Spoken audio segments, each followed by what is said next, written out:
Words are about to be spoken on the Extreme Life of Matt Hardy, brought to you by the Ad Free Shows, Podcast Eat, and Wrestling According to Alba Networks. I'm John Alba.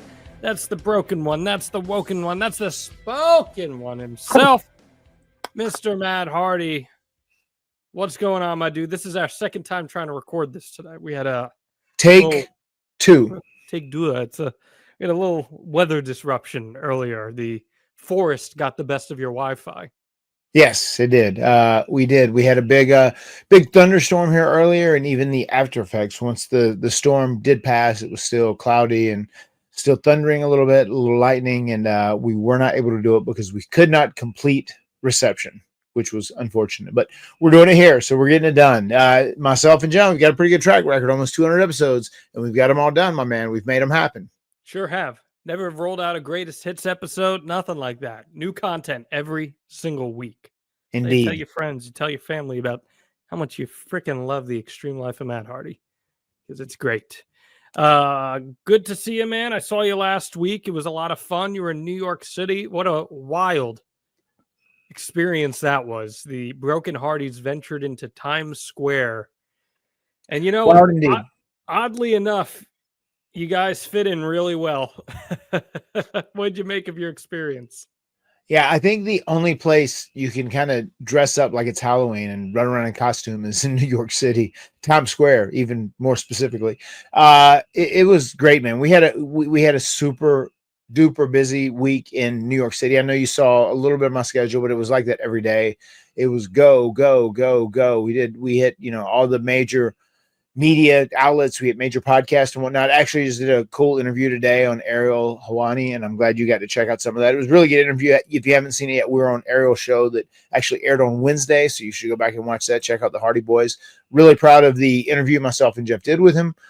We did Subway Mania, which I feel like is a first. And John, maybe has there been a televised superstar that has showed up on Subway Mania We were before? talking about that. I don't think there has been. I think you guys, or at least no one of your stature for sure, Right, has ever been on there. So you guys made some history with that.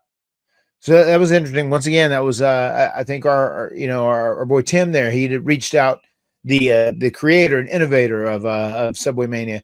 He'd reached out to Ross, and Ross, the boss, wanted to give it a shot and do it, and we did it. It ended up being a pretty big hit. I know the Instagram video we've done is like at 2.1 million views, and the Twitter thing that is on is almost at 1. So there's been a lot of eyeballs on it, no doubt. It stirred up a lot of conversation. When you threw out the first pitch at the Mets game, you guys went super viral too. A lot of people were into that. Yeah, and that was great. We were at the Mets game. We beat up the mascot. We threw out the first pitch. We both threw pretty damn good pitches too. Pretty proud of that. But the thing that ended the whole trip, the three-day extravaganza of promoting in New York City, was Jeff and I getting in full Broken Universe gimmick. I was as Broken Matt Hardy with the robe, the pants. Jeff was his brother Nero, and we went down to Times Square. We had John there capturing some footage. We had our TNA camera guys capturing some footage. And it was wild. It was packed. It was full. We went up on the stairs. There's an awesome shot of me with my arms out, seeing the whole crowd behind us.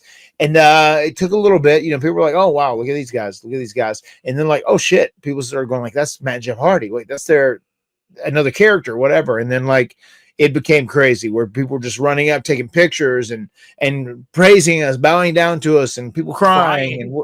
And it was wild. I mean, it became quite a scene, man, where it was a really cool deal, man. And there was a lot of awesome footage that was captured, and I'm pretty excited for you guys to see that in the future. Yeah, we're going to put that out real soon. You got into several interactions. You met Mario and Stitch, and you had a little conversation brother to brother about you with Mario there to see where Luigi was at. I know you couldn't get to the bottom of that. Yeah, I said I have my brother. Where is your Armando? Yeah, King Kong though, man, that was a big one. Me and King Kong, big heat. We had big heat back in the day. I started cutting a promo on him. Damascus was upset from 7 decades ago. King Kong betrayed him. He did it was wrong. His essence. And he wanted to get to the bottom of it. And this King Kong was just it was the same way. He was rude. He turned his back. He sold you hard. He knows so many hard turn his back. Then finally he turned around and he started to rise up at one point and like grow onto his feet. I thought it was Vince McMahon talking about, have you ever seen an animal when he's going to attack and be the predator and kill another animal? He grows. Godzilla did that a couple times. So, or King Kong did that a couple times. So it was crazy, man. It was a fun time though, man. And I love being Broken Matt Hardy in environments like that. And I loved how it kept popping Jeff over and over. He's like, he kept telling people at the con, he said, man, you should have heard Broken Matt Hardy just freestyling out there, just making it up as he goes along. It was wild. He said, I love it when Matt does that. It's a lot of fun. There was a guy who had parrots and he said, like, stick out your arm. And I stuck out my arm. And from 12 feet away, he threw the parrot and the parrot landed on my arm. And then I said, oh my God, Mildred, it's been so long. I haven't seen you in hundreds of years. And, then I bonded with the parrot because the parrot had an essence in it that I knew hundreds of years ago. So it was fun. Anytime I get to do some broken brilliance and take the broken universe anywhere, I love it. It was a time, I'll tell you that. We were only out there for maybe a half hour and man, people were nuts, but it was good promotion for Slammiversary. I mean, people were into it. Some people scored some tickets out of it. So that's cool. Yeah. And July 20th now, you guys have that big ladder match that's been announced, and now the main event is going to be a triple threat with Joe Hendry, Mike Santana, and Trick Williams. And hey, man, sometimes you just got to ride the hand when it's hot, and I don't think there's any down. Mike Santana's the hot hand right now. Who do you got in that match, John? Who are you calling? I think Santana's got to win that thing in New York City. Like that's his bread and butter, right? Like that's his place. Those are his people. Right. So that match means more to him than ever before, I'd have to think. Yeah, I would think so, especially after he got screwed over by First Class on NXT. I think it's cool, man. I have high expectations for Mike Santana, especially before this year's end. I think it's going to end up being a big career year for him. Yeah, fingers crossed on that. He's a good representative for the company. That's all going down in New York City, man. But you know what's going down in Sagas, Massachusetts? I do. August 10th. What's happening, Matt? There is going to be a very special event at Kowloon, and the Hardys are going to be there, and we're going to meet, greet, delete, and eat. We're going to do a little bit of everything, man. And we are also going to have a Hardy party. If you're in attendance, not only can you meet myself and Jeff and greet myself and Jeff, get an autograph, take a photo. We are also going to be doing our Hardy party where I'll do an hour-long episode of The Extreme Life of Matt Hardy with John Alba. It's going to be a first-run episode that we're going to actually air on the pod in the future down the road, which is going to be super cool. And then Jeff is going to come up. He's going to do an acoustic concert. Him and Cotton Top are going to do 1 hour or so of music, and it's going to be a great time to be had by all. I love it. Man, it's going to be a blast. And the reason we're pushing the show so hard is because this is going to be the biggest Hardy party of the year. This is our big one in 2025. So we really want to see you guys at this. This is a historic venue. The Kowloon restaurant has so much wrestling history embedded in it. And it's just going to be awesome. Great food, great drinks, great time all around. And you get your tickets, HardyBoysLive.com, HARDYBOYZ live.com, or you go to Kowloon's website. You can also call the restaurant too if you want to reserve your tickets. Tickets are limited. They are selling. We anticipate this event to sell out. Do not miss on this. VIP tickets are $250. What does that get you? Well, that gets you priority seating to the event itself. That's going to get you a chance to be part of a very limited meet, greet, delete, and eat with the Hardy Boys, where you'll get to meet them. You'll get your picture with them. You'll get your signed item with them. And, the Hardys, especially Jeff, I mean, he really likes to take his time talking to people, getting to know people. So this is one of the best value meet and greets that you're going to have, plus the price of admission that gets you early access. And, the seating is GA itself, so you get towards the front by getting in earlier. That's all good stuff. So we very much encourage you guys, get your tickets now. This is an event worth traveling for, truthfully. HardyBoysLive.com, Kowloon, their website, or you call them the night before. Matt and Jeff are going to be at Limitless Wrestling, and I believe we're about ready to drop their opponent for that show. So very excited for that. It's going to be a great weekend over in New England as the Hardys take over Austin and Maine. It's going to be awesome, man. I can't wait for this. Yeah, me too, man. I'm super excited for the first ever meet, greet, delete, and eat, because I will be eating that night, and I would imagine you're going to be eating as You well, bet John. your I ass, know bro. Jeff's going to be eating. Bro, I was telling you, I'm down like 11 pounds right now, and I'm saving my cheats for 2 meals. I'm going all in next week. It's gonna be your cheat day. Yeah.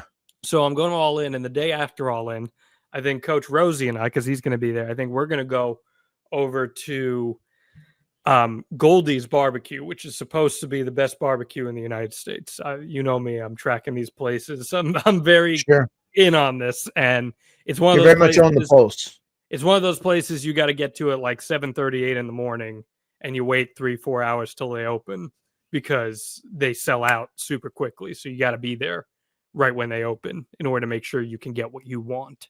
So we're gonna go to that. Gonna eat like a king in that, and then we're gonna go to Kowloon's in about a month, and it's going to be awesome. So I cannot wait for this, man. It's going to be great. Outstanding. I'm going to see a whole bunch of the next few weeks because you'll be back here in New York City, and then you'll be back for SummerSlam, doing WrestleCon. Then we're going to be in Massachusetts and Maine together. It's going to be a great time. I love hanging out with the Hardys. Can't wait for what's ahead this summer. Hey, speaking of All In AEW, as we record this, the 300th episode of Dynamite is happening. They just announced the main event of All In between Jon Moxley and Hangman Page is going to be a Texas death match, their second one together. Hangman won the last one. 300 episodes of Dynamite, death match main event at their biggest show of the year. What do you think about all that?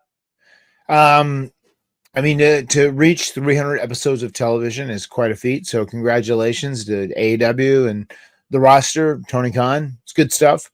I hope AEW does well, man. I hope it thrives. I mean, it's best for business to have all kinds of competition out there. So I hope it does as good as it possibly can. I'm glad they ended up going with Hangman. As I said, I really dig Hangman's character. I know you got super excited. You just got to interview him recently, and this interview will be dropping very soon. So looking forward to listening to that and checking that out, hearing that, reading that.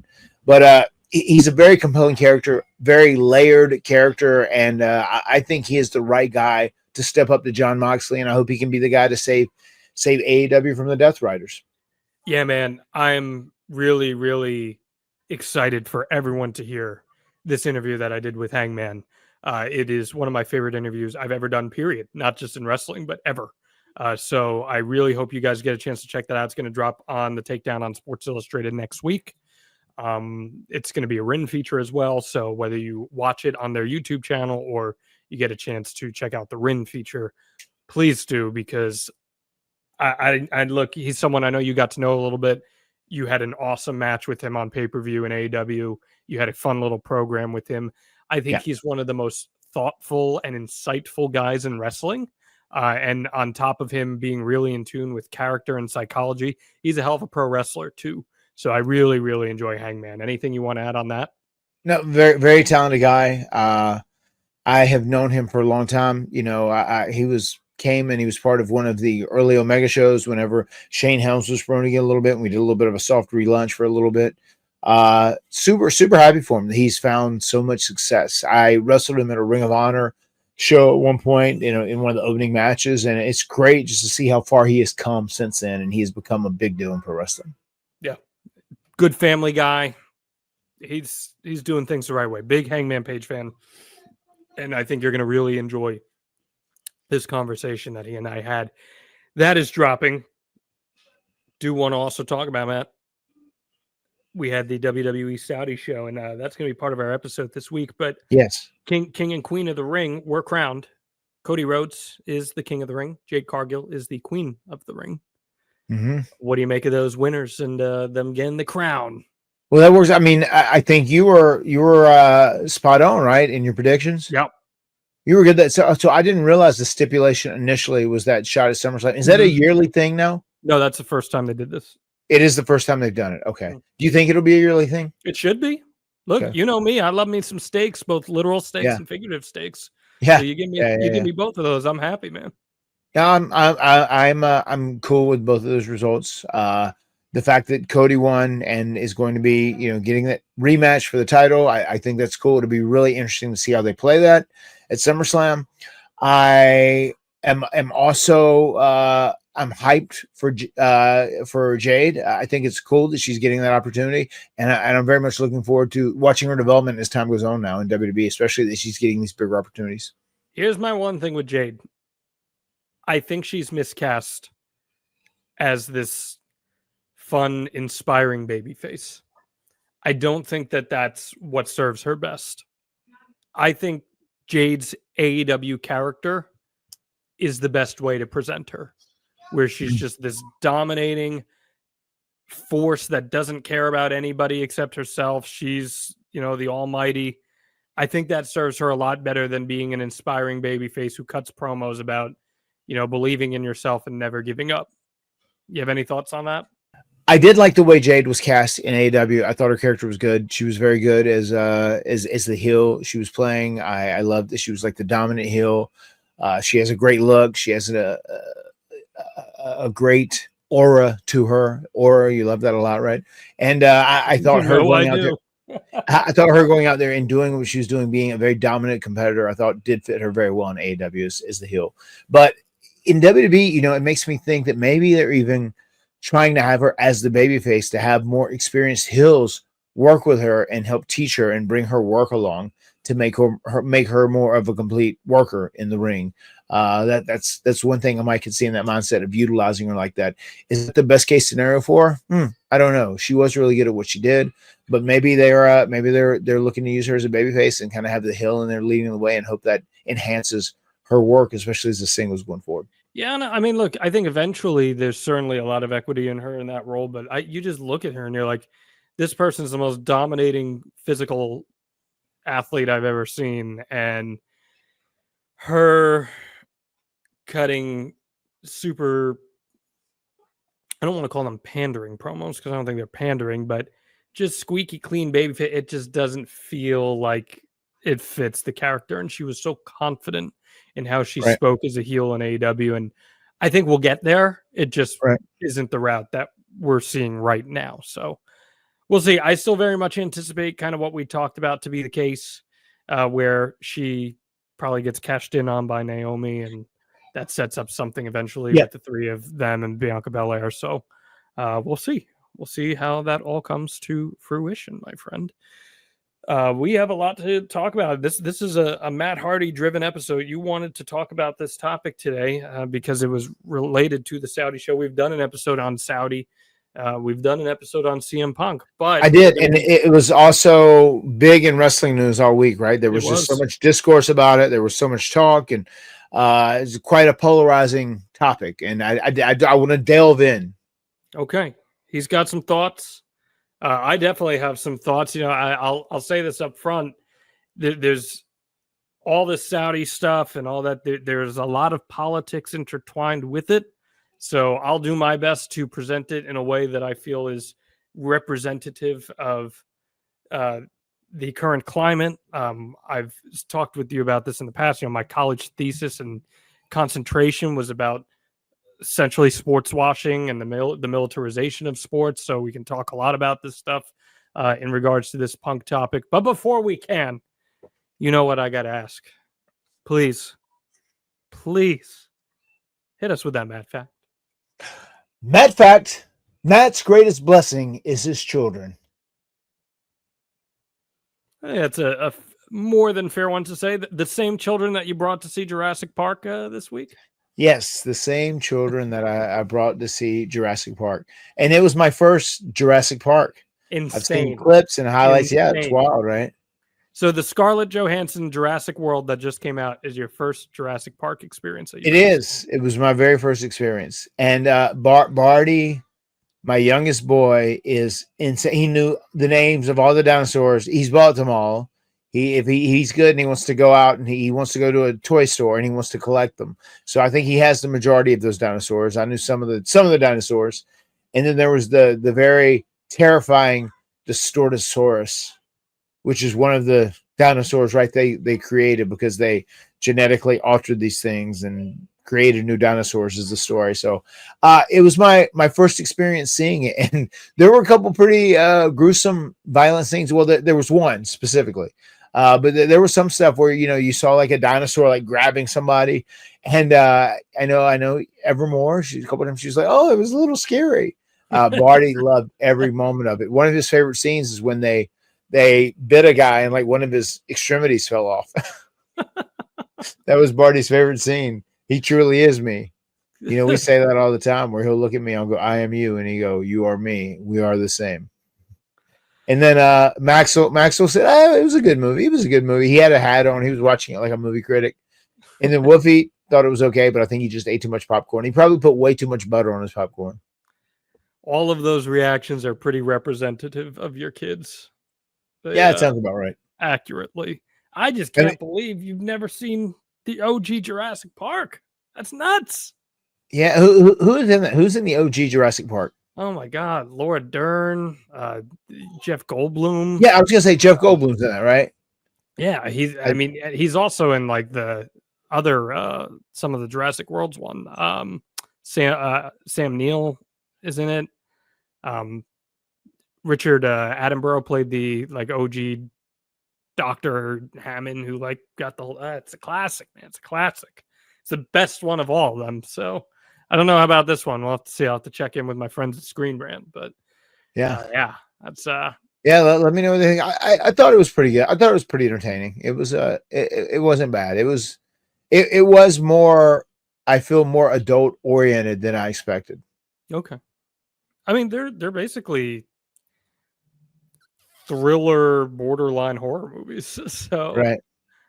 Yeah, I don't know how little Levy would come away from that one, but hopefully all good. I know I was sitting beside Maxwell, and there was one point where I said they killed someone off in the beginning once they discovered the dinosaurs right there. I said, I told Maxwell, I said, "Brother," I said, "you got to get one of the people already." I said, "There's got to be somebody to do the job." I said, "You got to put over the big bad hills." And he laughed so hard. It was very funny because he understood the terminology I was hitting him with. Reference. You got to put him over first to make him look strong, and then you got to put him over, brother. Make that hill look strong. I said, "There's got to be somebody there to do the job, brother." Oh, goodness gracious. Well, we got to educate you on Jurassic Park for sure. At least the first one. We got to get you to see the first one. I'm sure, knowing your kids, this will become some sort of a long, deep dive process that your wife will eventually get in on, and your entire lower floor will be decorated in Jurassic Park swag in the next month. So already we've got dinosaurs all over the house because of Barty now. There you go. Evie likes the dinosaurs. She was a little afraid to see the big dinosaurs in action, though. A lot of kids have their dinosaur phase. What, he's 5, right? 6? 5? Yeah, 5. Yeah, 5. Yeah, that's about the right time to have his dinosaur phase. Yeah. You get your dinosaur phase, you get your space phase, and then some people get their WWE phase. And I'll say this: it's a lot better for them that they're growing up with pro wrestling like it is now versus when I was Barty's age and I see The Rock talking about a certain kind of pie on TV every single week. It's different now. It's a lot more family friendly, we'll say. That Putang pie? I believe that might have been the flavor. Yeah. I think that might have been the flavor if I remember correctly. Oh boy, The Rock. Yeah, how do you think it went over while I'm 5, 6 years old, just quoting The Rock at home, and I'd drop. And were you going, "Suck it, suck it"? I wasn't as big on the suck it, but I was a Rock mark. Yeah. And anything that came out of that man's mouth was being repeated. If you smell. I mean, when I say anything he said, yeah, I mean anything. There's a lot of candy asses thrown around the Alba household back. What was the worst thing you said that Rock said and you immediately emulated? I think the Poontang pie is probably. I so distinctly remember quoting The Rock and my mom being like, "What?" Oh my God! Your mom liked that one, huh? Oh, I so distinctly remember that one. Did she hit you with her patent, Jonathan? Oh, you bet your ass she did. Yeah. I was in the doghouse for that one. Oh man, dude, it was a Wild West era. You talk about it all the time. I mean, you guys were tame compared to everyone else on the roster. You were good Southern boys when all said and done. Good Southern boys who couldn't cut a decent promo, so we were mute. Yeah, Just go out there and do your flips, brother. You had marble mouth back then. Yeah, I did. Your draw was so strong you couldn't even get it out. But well, I mean, it's hard when you're raised by wolves in the woods, man. True. That's true. Oh, dude, it was, man, it's crazy. And hindsight to think that we just freely watched this stuff, but it was so ingrained in pop culture. It was everywhere. So, I mean, it was mainstream. I mean, I remember how big of a deal it was when all of the wrestling merch was down at Myrtle Beach and every single shop there. You know, any cool place that like had all those special shops with like whatever is cool in pop culture that's lined up all across the wall. Wrestling was everywhere. And I remember us having shirts and merchandise down there. I thought it was the coolest thing ever. I remember, here's one I remember that was wildly inappropriate. I was at summer camp one year and they had like a WWF day.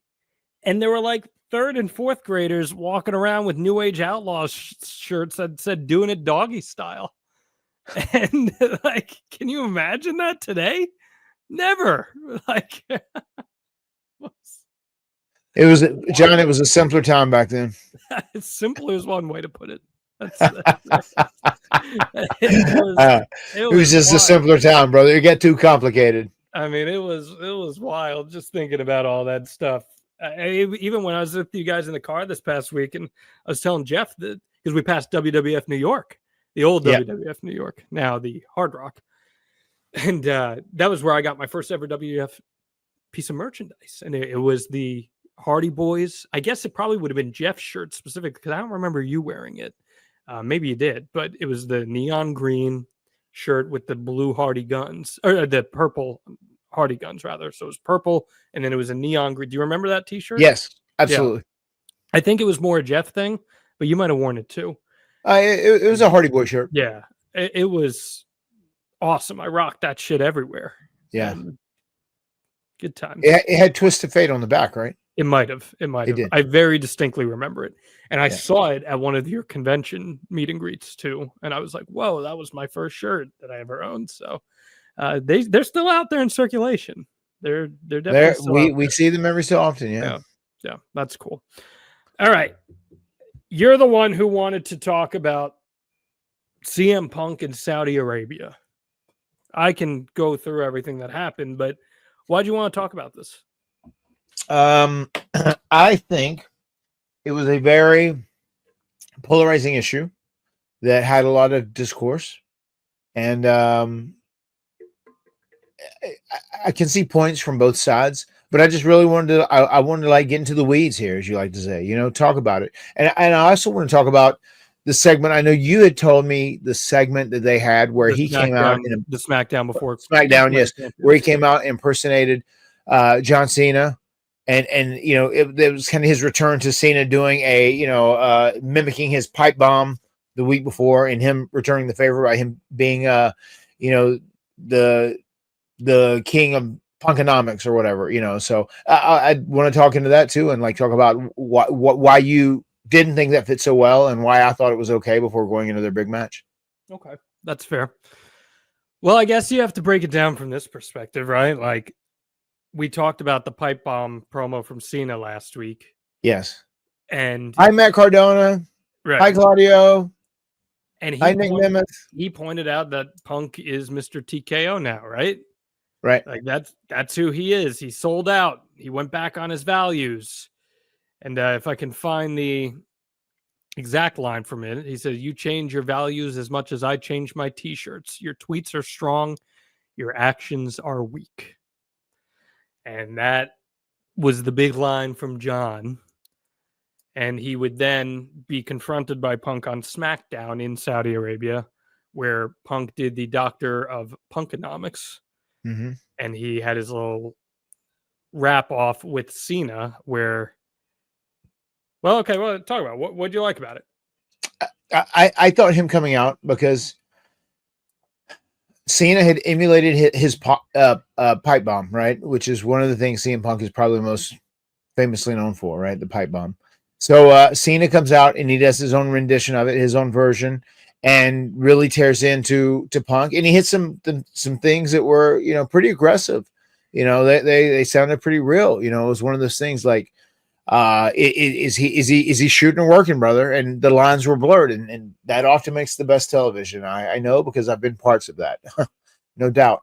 But I thought that was good, and then I thought the return to it, where now Punk emulated and mimicked the old school John Cena, where he came out in the jersey, he had the hat turns backwards, he's doing the deal, and he does a promo in the form of a rap and kind of retaliates to John Cena by doing that. And he had the crowd on his side there. You know, I thought the crowd was really good and they were into him as a babyface. And I thought it was a great turnaround to follow up on Cena, like mimicking his pipe bomb. I thought it was a great turnaround to have him mimicking John Cena back in the day, the Doctor of Thugonomics.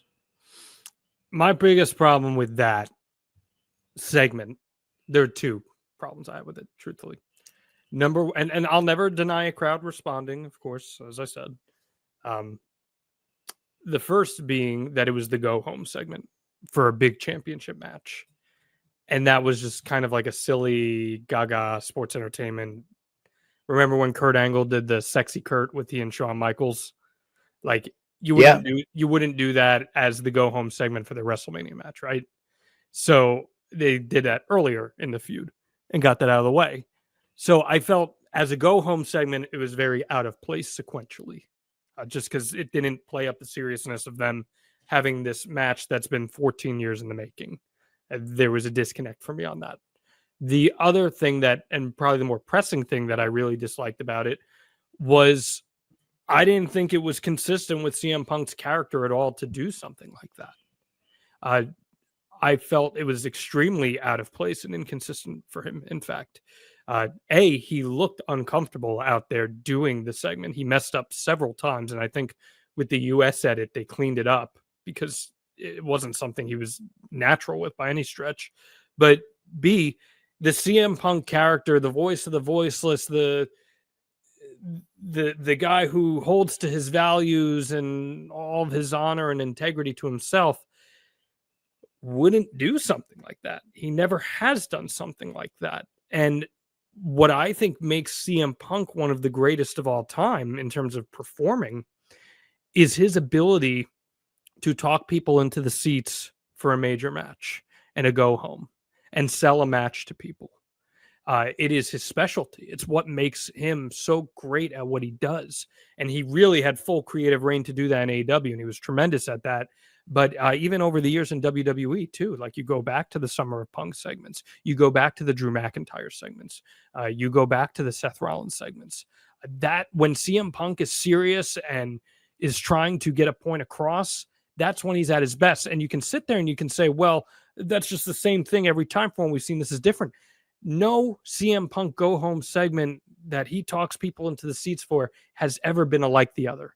It has always been distinct and unique, and it's one of the things that makes him very special. Now, I know people, when I put that out there, people came back, they're like, well, remember when he dressed as Jeff? He dressed as Jeff to mock him for 2 seconds, made the fun of the intro, and then he cut a very serious promo moving on from Jeff. I didn't think they were apples to apples situations at all. So those were my biggest issues with it. Well, I thought it was something different and creative to do with CM Punk, and I thought it was great retaliation to Cena ripping off Punk's pipe bomb, and the fact that it was in Saudi Arabia, and I know the night after that, it's a sold show, $50 million, and it was going to be a full house as it is anyway. I thought that was the perfect place to try something like that. And I know you said it was sports entertainment, and I think WWE is sports entertainment all the way, and you're going to get away with something like that. The time to do it is at a Saudi show where you already know you've got a full house that's going to be in there the next day. But do you understand my point about like feeling like this as a go-home segment really didn't fit for the level of which the match was calling for? Like, I understand it was on a Saudi show, but make no mistake, like this was a match people have waited a really long time for. And it was a big match, one of the biggest matches that WWE could do. And it felt like going into it with a silly sports entertainment-y segment felt very out of place to me.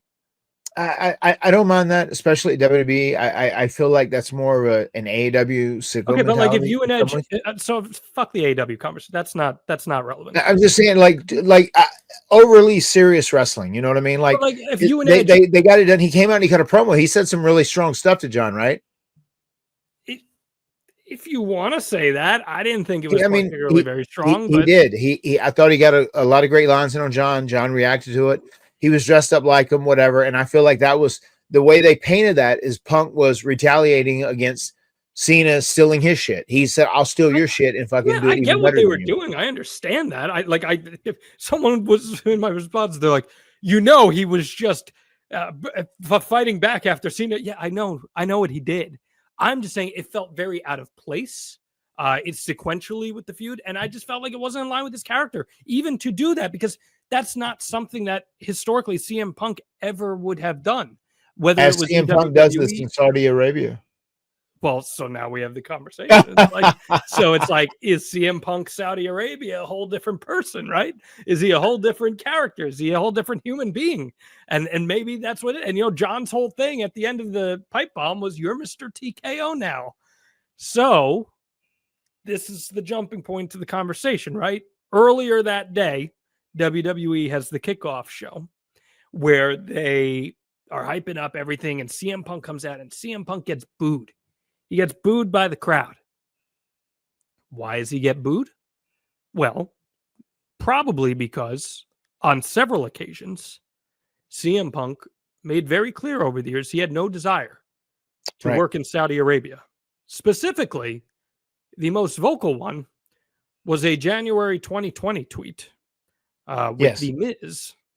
And I will quote the tweet here as I pull it up. Why don't you go suck a blood money covered dick, you dork, or something along those lines, right? I'm finding the actual quote, if I may here. Stand by, because I think the people are paying to hear me, of all people, read this. Quote, "Go suck a blood money covered dick in Saudi Arabia, you fucking dork." There we go. He said that to The Miz in 2020 on social media. And then this is while he was working on a show that was WWE Backstage, covering WWE and kind of WWE related, right? Yes, WWE Backstage on FS1. Yeah. So at this kickoff show, a fan's booing him, and he looks at the fan and he says, quote, "This guy wants me to apologize for a mean tweet I wrote 6 years ago. Hey, listen, it legitimately had nothing to do with Saudi Arabia. I woke up and I was crabby and I wrote a mean tweet to The Miz. And I apologized to The Miz. And sir, what's your name? Muhammad? Muhammad, I sincerely apologize to you and all of Saudi Arabia. I'm not perfect by any means. Sometimes as human beings, we screw up. The beautiful thing is everything is a lesson learned. And now here I am, and you have invited me to your country, and I'm grateful to be here. Thank you very much." There you have it. It's one of those things. I feel like whenever he was doing that show, I mean, I get Punk was being the rebel, the renegade, and he wrote that tweet. Like, I mean, that there was no way that was going to have positive effects, right? Just putting that tweet out, especially as you're working on a WWE Backstage show, whatever. And obviously that show wasn't long to live like that. I mean, Punk has a history of being very vocal about things he has been against or things he is not for, I guess. And, there were so many people that were so disappointed. Is that probably the right word? Disappointed that he ended up going to Saudi Arabia? Mm-hmm. Disappointed, a good word? Yeah. And I mean, I think it's one of those things where, if he hadn't have came to AEW, got himself established real big, he probably doesn't end up heading back to WWE after he, rebuilt himself up there. Probably not. And I truly believe at WWE he is grateful for this opportunity, and he knows it isn't AEW. He can't do what the fuck he wants to do. He has to play by the rules and like be a good employee, you know, and kind of toe the company line. And I think he was okay with that, and he was accepting of that. Okay, they want me to do this match with John Cena in Saudi Arabia, and I do SmackDown Saudi Arabia. Fine, I'll do it. I'll do it. And let me ask you this, Sean: how does that make you feel about Punk, considering he had made those comments saying that he wouldn't go to Saudi Arabia, and he had issues with Saudi Arabia, and he actually did SmackDown and the pay-per-view there? So I don't think it really matters how I feel about it. I think I'm just curious for perspective. I think what has to be said is that when WWE struck this deal with Saudi Arabia back in 2018, it was one of the first major entities to do so, to get in with the Saudi PIF and start sports washing, which we covered this on our Saudi Arabia episode that we did. But it's the concept of using sports, using entertainment as a way for a government to get their messaging out to people by mediation of sports and entertainment. It's something that a lot of countries do. The United States does it in its own way as well. But specifically, Saudi Arabia, coming off, you know, the murder of Jamal Khashoggi, which was a worldwide controversy and a big thing that happened, and the Crown Prince's alleged involvement in that, it was a very big deal. Now you fast forward 7 years, a lot has changed in terms of how many entities have gotten on board with the Saudi PIF. The FIFA World Cup is going to be held in Saudi Arabia in the next decade. There are more and more companies that have business relationships on the sports side and the entertainment side with Saudi Arabia than ever before. I said this to you on the phone recently. Yep. I think an NFL team's going to be owned by the Saudis at some point. That would not surprise me. So it's become a lot more mediated, and I, for those of you who are not watching, I put this in quotations, normalized in that sense. Now, have there been strides made? Depends who you ask. Maybe, maybe not. Or what's the bar that we're using? Is the bar, oh, women can drive now there? Then if that's your bar, then yeah, you know, improvements like that have been made. But there are also a lot of other human rights controversies still going on there. So as far as that, how that relates to Punk, you know, on one hand, you have Live Golf starting up, this whole league that's all these American golfers teaming up with the Saudis and getting millions and millions and millions and millions of dollars in paychecks and tens of millions more money than CM Punk could ever imagine. So on his front, it's like, okay, why not, right? But I think the thing that has rubbed a lot of people the wrong way, Matt, is Punk is a guy who likes to carry himself with a certain public image. I think you would agree with that, right? Sure. So that public image is very much in contrast with a lot of the things that have happened in Saudi Arabia. So that's why I believe he has come under so much heat, specifically him, because he has been so vocal in standing up for those certain things. But then by participating in this and making some of the comments that he did in the overt forward-facing way in which he did, that's what's going to put him at risk of public scrutiny. Because it comes off as hypocritical? I think in the eyes of a lot of people, it probably does.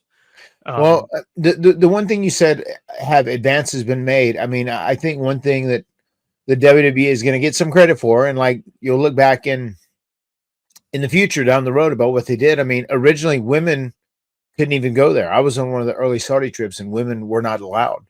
But now not only were women allowed, women were able to wrestle. And I would guess that's got to be very inspiring to Saudi women out there. Sure, they had to wear the full body suits, but they did allow people to wrestle, women to wrestle. And then as time has gone on, they've allowed the entire women's roster to travel over there, multiple women's roster. And just this last time, the seamstress at WWE was able to do things where they could show their skin from like from their shin down, and I think from their forearm down over their arms, which once again, it's not a huge, massive jump, but it is a small stride. So I do think those are positive things. I mean, and I feel like America gets a lot of shit, and people shit talk America all the time, but I feel like it's a pretty good place to be if you do choose to live different, or alternatively, you still can. In many, many ways. It's a deeper conversation, but like, I feel like it is going to influence Saudi in some ways. And if WWE is helping expedite that and make it a little more comfortable for women, and hopefully it can grow and change as time goes on, and they can be more of a society like us. I don't think it's ever going to be the same, but I think that's a positive thing. And I think WWE does get some credit for bringing some positive changes. So now let me play the bird's eye view approach to that, though. Is it WWE pushing them to make strides like that? Or is it the Saudi government and the investment fund using WWE as a vehicle to signal to the rest of the world, see, these are the strides we're making. This is why you should send more events our way. Because that's what sports washing is. And again, you can choose how you want to look at that. You could take the side that Matt's looking at it through and the lens that he's looking at it through, and there could be truth to that. Or it could also be that other side where WWE, UFC, Formula One, all of these organizations, FIFA, are being used as vehicles to signal to a worldwide audience, hey, look at these advancements that we're making through these companies and see how much more progressive we are. That's where people are going to have to try and settle on what side of that. And that's why they're putting someone like CM Punk here under the public scrutiny because of his past comments. And look, let's call it for what it is. This is not me calling out Punk. I like CM Punk a lot. I've defended CM Punk a lot. But for him saying, I wrote a mean tweet, I was crabby, it had nothing to do with Saudi Arabia, that's bullshit, because he spoke about Saudi Arabia several other times, not just in that tweet with Miz, where he was very vehement about not going anywhere. So right, there is a hole in that, is there not? I mean, there is. I mean, obviously, it was an issue with Saudi Arabia. I mean, I think it took balls for him to say that apology. I would imagine WWE was had a bit of a hand in it. You know, it probably wasn't just Punk's freestyling out there. But when it was all said and done, he did what he was asked to do, or whatever he thought it was going to do to make things right. And when you were talking about why did that happen, was it WWE pushing, or was it Saudi wanting to say, hey, look at us, we're bringing all these big events? Honestly, I would probably guess it's a little bit of both. I know WWE had pushed them. They wanted women on the show, and they eventually did get women on the show, and they did wrestle. I remember they treated it like it was a huge landmark event when it first happened, and it really was. If you think about it, it was a big deal, especially for that place. Are they happy? Are they going like, yes, we do look more progressive now. We have women wrestling in a ring. Yes, we are. We're going to say that, look, we're more progressive. This is the new progressive Saudi Arabia. I'm sure it is. I mean, that's kind of the whole point of this agreement, I feel like, in many ways. WWE is going to do what they can do to try and make their shows be as normal as possible and like help Saudi's image. And then Saudi, on the other hand, they are having their image helped by having WWE there in the same look. Well, right. That's exactly it. That's exactly what it is. They're having their image helped, even though a lot of these things. Of course it is. But both sides are winning. It's like a mutual admiration society. Right, I mean, that's the whole point of both this. doing it. Right. Exactly. That's the whole point of all this. They are. It's but also with that same thing being said, does that mean that they may never not change their culture and make it a little more progressive going forward? May this start ripples that become a bigger wave that actually do make positive change in Saudi Arabia? Who's to say? I'd be shocked if their positive changes being made to society and civil rights came because WWE and Vince McMahon brought their product there. But I understand the point you're making. I do. But I mean, also too, like you said, you got UFC and you have all those other big acts that are coming in, which they're going to be doing all that, to the beacon obviously shine a light on them, like, hey, look at this. This is a great place to be. It's a great place to be. The beacon of moral responsibility that is the UFC, for sure. They're definitely the ones that are bringing the moral standard up in Saudi Arabia. Come on, man. I understand what you're saying. I get what you're saying. But come on. Do you see what I'm saying though? Like, where those are being used as public relations. I do see what you're saying. Right. But do you think even if they start teasing, hey, we are more progressive, we have allowed women to wrestle, we have allowed them to show skin, and that's something we've never done. That's been in our history for hundreds and hundreds of years, whatever it may be. And they're saying we're more progressive, and it does bring more business. Is there not a possibility they might say, well, this is actually really good what we're doing. Maybe we should be a little more progressive. To see it reflected in their society, then it's a much bigger conversation. But I mean, that's what I would hope would happen. I mean, that's whatever. Who knows? Yeah, I mean, who knows? I mean, look, as far as Punk apologizing, maybe he was just sweating a little bit. Maybe he was feeling the heat, and ultimately things cooled down because he was wearing Mando his entire time that he was in Saudi Arabia. Great segue, right? Like, now, everything going on with Mando, you're going to be covered head to toe with Mando, because they're ensuring that you can smell great and you can block odor all day, controlling odor, in fact, for 72 hours. Even in the heat of Saudi Arabia. Even in the heat of Saudi Arabia.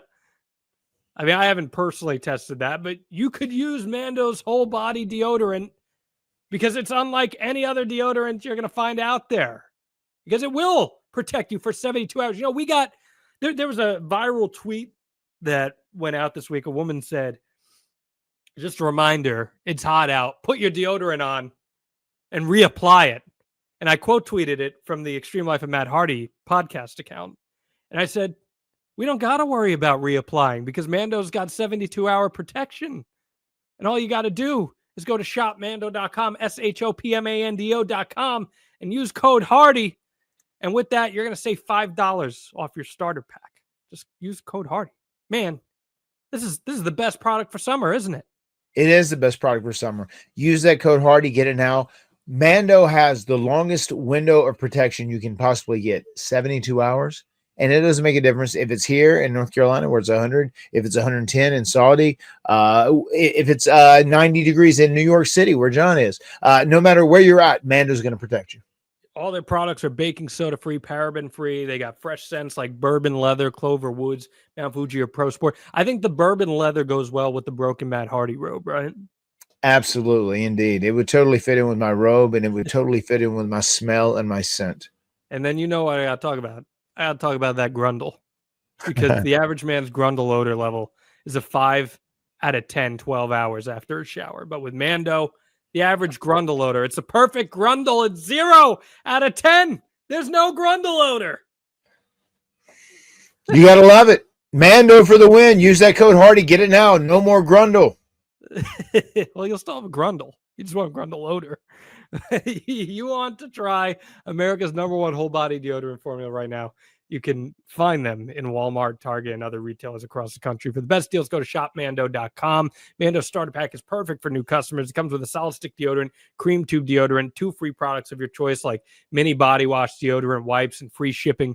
As a special offer for our listeners here on the Extreme Life of Matt Hardy, new customers get $5 off a starter pack with our exclusive code. That equates to over 40% off your starter pack. Just use code Hardy at shopmando.com, shopmando.com. Please support our show. Tell them we sent you. Smell fresher, stay drier, and boost your confidence from head to toe with Mando. And now we got a wild Barty Hardy. There we go. Wild Barty Hardy. Barty, how was the movie? Good. What was your favorite part of the movie? My favorite part was where the T-Rex flipped over the boat. Oh, don't you like it when the guy bit off the guy and the arm fell off with the case? That's cool. That's cool. I'm glad that you were able to enjoy. Was that your first? It came out this day.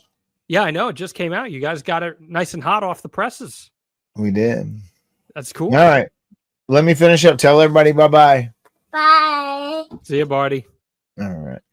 Have a sip. Oh boy. And he's not going anywhere. It doesn't appear. There he goes. He's trying to steal my drink. That's what he does. That's his gimmick, right? I forgot about that. Mm-hmm. So yeah, okay. So Brandon Thurston from WrestleNomics wrote a pretty long opinion piece. From defiance to dignity, CM Punk's redemptive turn towards nihilism. It was written as satire and parody. Towards nihilism. But he talked a lot about some of the things that happened here. And, you know, he quoted Paul Levesque, who did say after the show, "I was privileged to watch Punk grow as a human being, to step out here and apologize to the people of Saudi, to just cherish where he's at in his life, his career, and the things he gets to do and the opportunities that he has." It's a pretty, what's the right word? He doesn't pull any punches in this piece. He says in a quote, "Punk, on the other hand, it should be remembered, has outwardly expressed support for gay and transgender rights. He supported abortion access. That he now shares the stage with a regime that criminalizes homosexual activity and punishes gender nonconformity, at least for citizens, shows just how open-minded Punk is on matters of principle." So that's one of those situations, man, where it's like, you know, you can go out there and you can march for equality, but when you go do openly and overtly show support for something like this, I guess it's one of those situations where just like you have to be ready to receive whatever kind of criticism comes your way, right? Yeah, as I suppose so. Yeah. I mean, I also get the idea. I mean, I don't know, you know, even it's tricky because he's an employee, he has a job, he's one of the top guys, one of the top acts in WWE, and they wanted him to do that. And that was like his job requirement, and he was supposed to fulfill it. You know what I mean? So it's one of those things, especially if you're trying to be a good employee and you're trying to do what you think is right for that place, even if it's something you don't want to do, you have to know you're going to take a hit in it, and you can't necessarily stand on that moral high ground, you know, because you have allowed yourself to go to a place that people don't equate with representing that moral high ground, that take he had. And listen, I don't think most rational people are sitting here and being like, because Phil Brooks went to Saudi Arabia and apologized, he no longer supports gay rights. He no longer supports the trans community. Right. I don't think rational people. I don't think they are either, but wrestling Twitter is not very rational, as you know. But I think it's, again, what it boils down to is like, if you're going to be very outwardly public about here's where I stand on things, but then also be so forward facing in almost over the top apologizing and standing up for the regime, more or less, you just have to be ready for what's going to come your way. And I know you've had an up and down working relationship with Phil Brooks over the years. Both you and Jeff have. Right. Everyone saw how the whole situation with the Elite was handled, where, you know, Punk likes to be a straight shooter and talk about real things that happen in his work. And then Hangman Page did the same, and all of a sudden it became a big problem, right? Yeah, I mean, it did. I mean, but once again, the brawl out stuff, like, you know, Punk kicked that off and started. You can't go into something like that and bury the company that you work for and bury your employees and bury the talent. Like, but at the end of the day, it becomes Tony Khan's fault because he's the boss and he has to stop him. Like, that wouldn't have happened in a WWE environment, right? You know, and that started a very small snowball that just rolled into like this big monster by the time that night was over. Yeah, I mean, it's all completely mismanaged from the top down, and absolutely.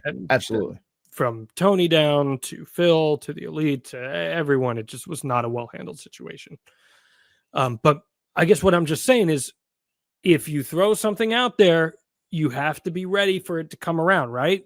What goes around comes around. No, I mean, if you say some shit, you better be ready to stand on your word. I mean, Right. that's how things go. That's why I say that all the time. I go like, never say never. The best thing you can do, I remember a few episodes back, I just said, like, if you get released from a company, the best thing you can do is just learn how to shut the fuck up. If you don't have anything good to say, Yeah. don't say anything.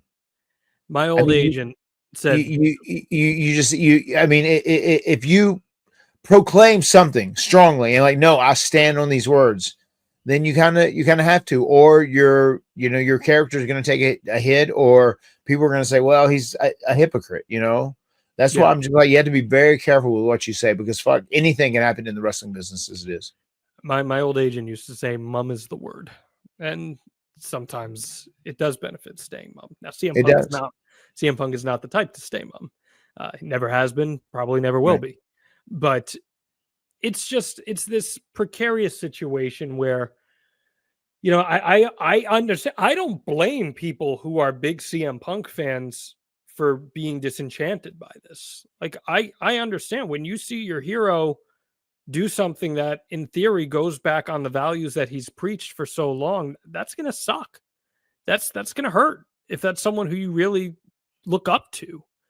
But I also recognize that, just for better or for worse, the nature of this beast is so large, and it's only going to continue to grow and spiral. And just because something becomes more normalized does not mean that it's normal, but we recognize that it's just something that's going to continue to happen and only grow more.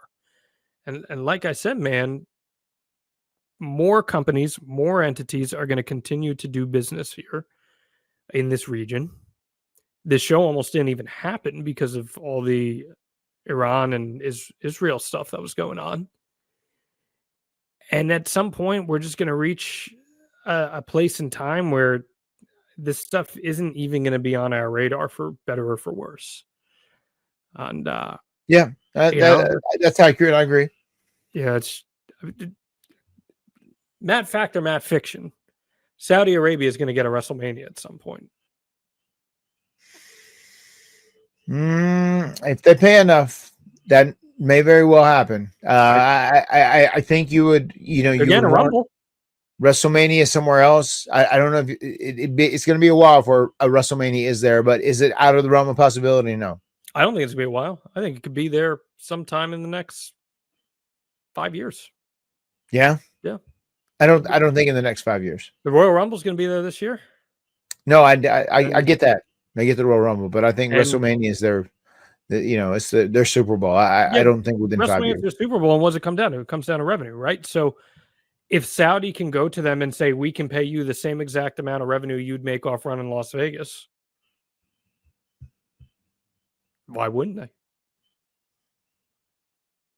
That'll be interesting to see. Let's be clear here, okay? And I'm just calling this for what it is. Call it. The current regime in WWE, TKO, specifically the parent company of WWE. Mm-hmm. No decision is being made with the fan in mind. Every decision is being made for the almighty dollar. And you can sit here and say, oh, well, that's really shitty. Or you can sit here and say, well, that's business. That's how it's going to be. But that's the reality. They are. And that's not me saying, oh, WWE doesn't care about its fans. I'm not saying that. I do think Paul Levesque cares about the fans. I do think the performers care immensely about the fans. But all of these decisions are being made with the almighty dollar in mind. What happened with New Orleans and Las Vegas with the WrestleMania switch up would not have happened if it was about the fans, right? So if it was what? Like, you know how they switch, how was WrestleMania? Yeah. You say it would not happen if what? It would not have happened if it was about the fans. Right. Because New Orleans is a far more affordable experience than Las Vegas is. So, right. And people had already booked travel. So what I say is every decision is being made with the almighty dollar at the forefront. So if the Saudis are like, fuck, man, we'll pay $100 million to come hold WrestleMania here. You think they're going to turn that down? No way. No way they're turning that down. Things have changed, man. Things have changed a lot. You know that as well as anyone. Yeah, I mean, you're not wrong when you're saying their main priority is optimizing business, maximizing business, making as much money as you can make. And like, let's be clear. Vince was very much the same way, but in a different way, if that makes sense. Yeah, Vince was obviously all very business oriented, but I think because it was maybe a little more nuclear and less corporate, there was more of a personal touch on decisions that were being made. No doubt. I agree with that. And I think Vince really did appreciate the loyal WWE universe that supported it, you know, week in and week out. I think he did. To some degree. I agree. I do think he booked in spite of them often. But no, he did. But I'm saying the people that were loyal and they were going to be there regardless of what happened in the show, that were going to support it. I'm a WWE lifer. I'm going to buy a ticket and I'm going to be at the show. Like he was loyal to those people. Yeah. And the new organization here, TKO, these are high level Hollywood people, sports people who have been involved with things much bigger than WWE, frankly.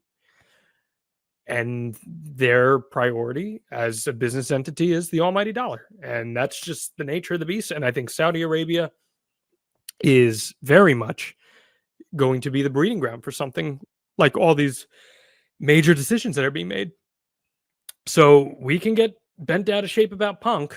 And I don't think people are wrong to get bent out of shape about Punk. But unfortunately, I think it's just something that you're only going to see more and more and more coming out of ultimately at the end of the day. Yeah, I mean, it is what it is. I mean, to them, it's business as usual, you know, and that's how they look at it. That's how they're going to treat it going forward. It's a great payday, and they're not going to stop getting that great payday. So what else do you want to add on this before we wrap up? It's interesting, man. You know, even like, you know, I've had interesting interactions with Punk, you know, when it was all said and done, you know, following the Elite thing. Like we seem to be pretty friendly, but before that. I know you hold him in very high regard, for the record. I know you do. I think he's extremely talented. Yeah. And I think he's a very dynamic personality.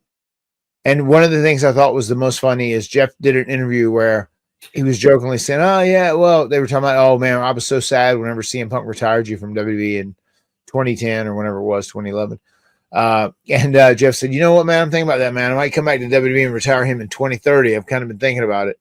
And someone asked him that as a serious question, like, hey, well, Jeff Hardy said he wanted to retire you in 2030. How do you feel about that? And he was like, and they treated it as a serious question, where Jeff was very obviously making a joke. He did it a few times. That was one of his bits, one of his bad dad jokes. And Punk was like, well, I wish I could fly, but that's probably not going to happen, you know, which was very funny. But no, do I think he's talented? Yes. Is he a positive for the wrestling business? Has he provided a lot of great entertainment and promo moments and just character moments overall? Yeah, of course he has.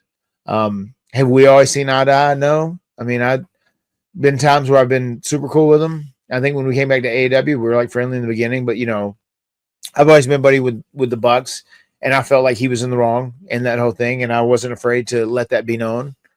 And you know, there was one point too where we talked about where he kind of got the last word in with Tony, because you know Tony really held him in high regard as far as booking goes.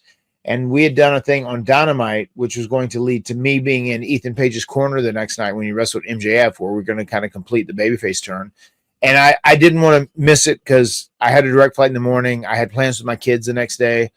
And MJF had said, hey, would you change your flight to do this? Like a few days out. And I said, no, I'm not going to do that.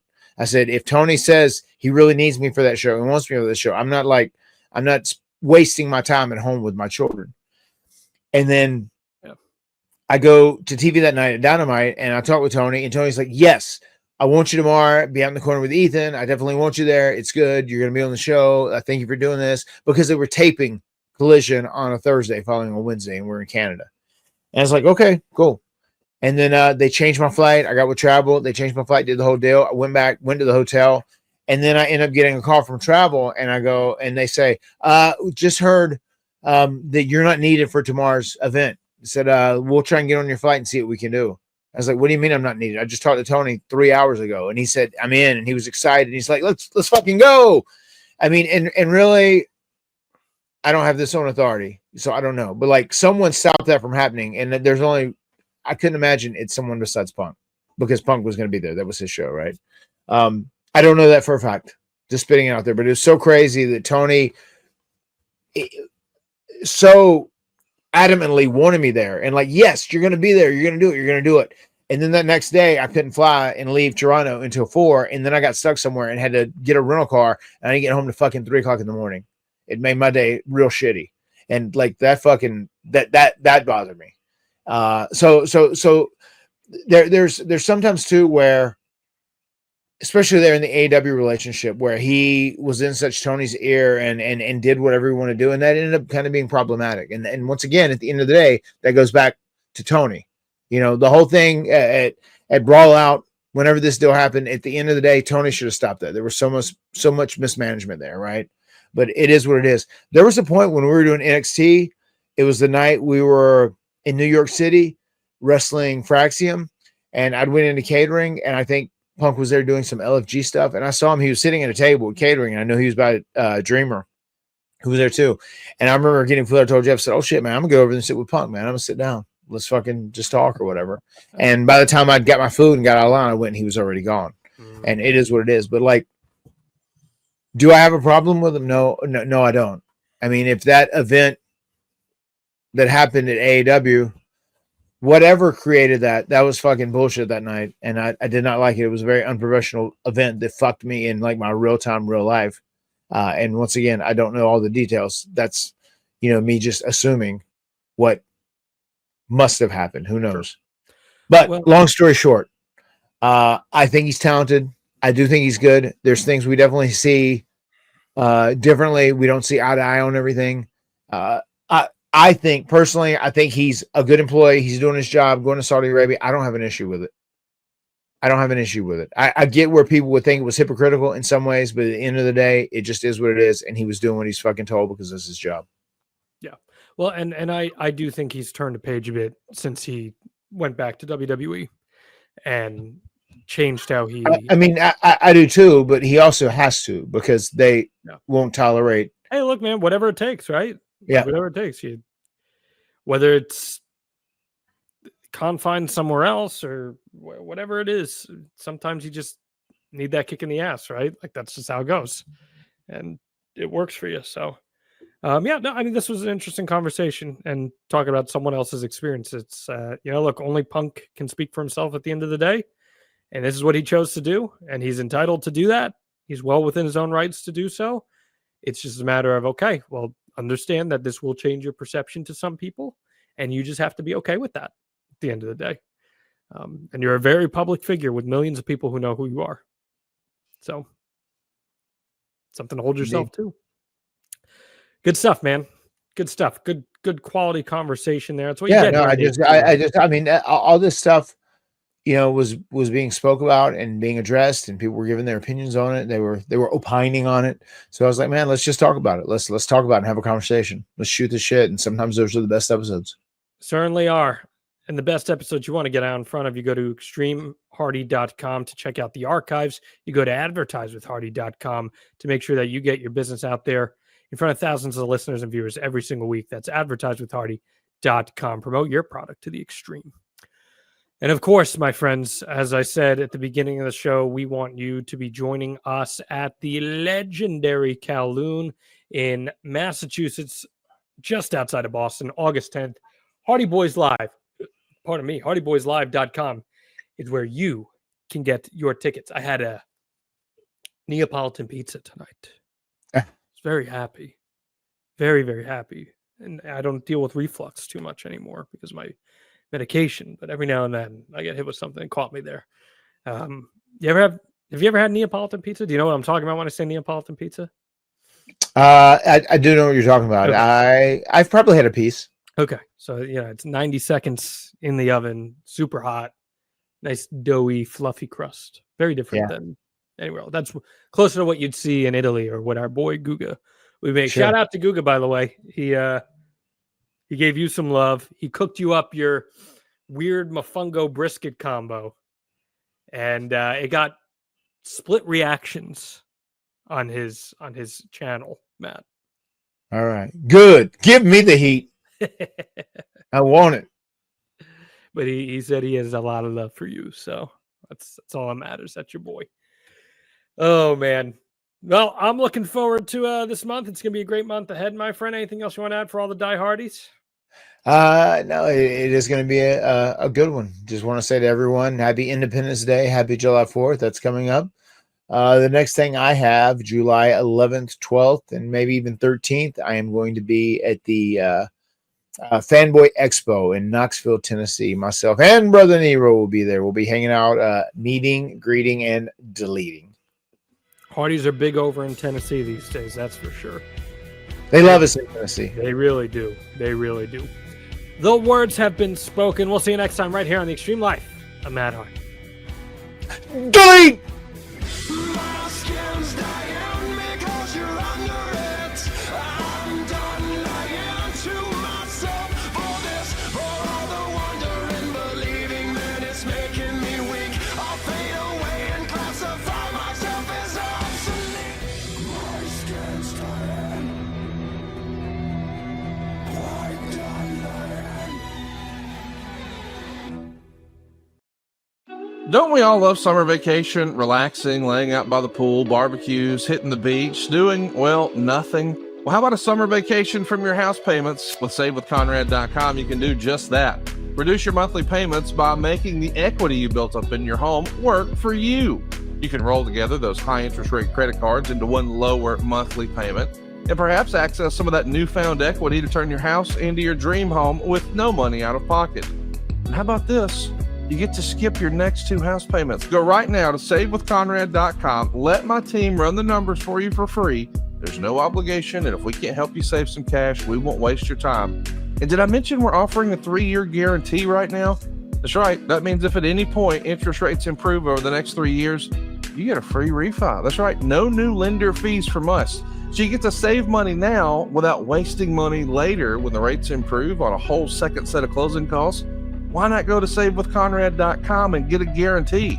Save money now and save money later with your friend in the mortgage business. That's me, Conrad Thompson at SaveWithConrad.com. Shoot me an email at Conrad@SaveWithConrad.com. Give us a call at 888-425-0105 or get yourself a quick quote. Even talk to a live person right now at SaveWithConrad.com. NMLS number 2129, equal housing lender. Take a summer vacation from house payments at SaveWithConrad.com.